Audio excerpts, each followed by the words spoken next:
নিয়ামতপুরে দলিল লেখকের বিরুদ্ধে টাকা আত্মসাতের অভিযোগের সংবাদ সম্মেলন।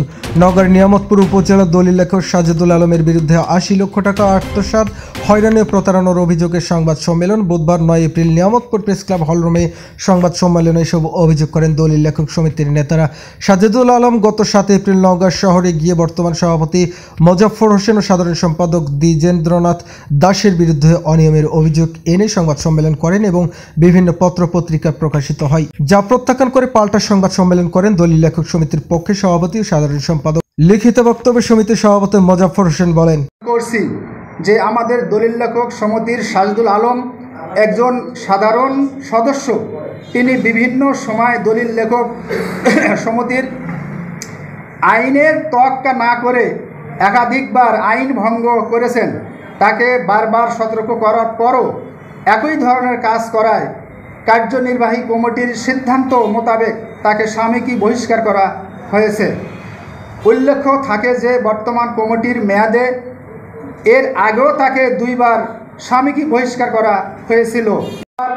সংবাদ সম্মেলনে আমার ও সাধারণ সম্পাদকের বিরুদ্ধে নিয়ম বহির্ভূতভাবে অনৈতিক সুবিধা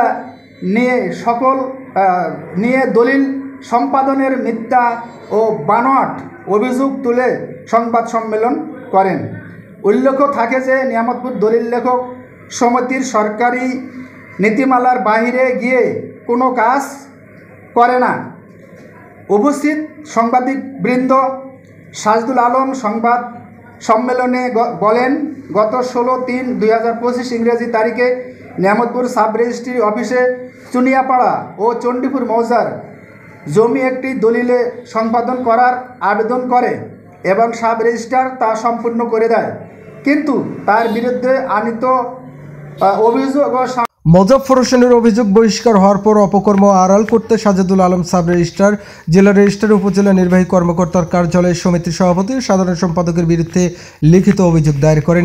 এ নিয়ে সমিতির সদস্যদের মধ্যে চরম ক্ষোভ, উত্তেজনা ও অস্থিরতা তৈরি হয়েছে। সাজেদুল আলম সমিতির সভাপতি ও সম্পাদকের বিরুদ্ধে যেসব অভিযোগ করেছেন তা ভিত্তিহীন ও বানোয়াট।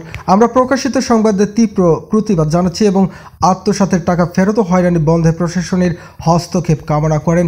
সংবাদ সম্মেলন সমিতির সাধারণ সম্পাদক দ্বিজেন্দ্রনাথ সহ অন্যান্যরা উপস্থিত ছিলেন। তবে সাজেদুল আলম টাকা আত্মসাতের অভিযোগ অস্বীকার করে বলেন, ২টি মৌজার জমি একসঙ্গে রেজিস্টার করতে বাধা দেওয়ায় সভাপতি সাধারণ সম্পাদকের বিরুদ্ধে সংবাদ সম্মেলন করেছি। সমিতির টাকা আত্মসাতের বিষয়টি সম্পূর্ণ মিথ্যা ও বানোয়াট। সহকারীদের লাইসেন্স করে দিতে না পারলে টাকা ফেরত দেওয়া হবে বলে জানান তিনি।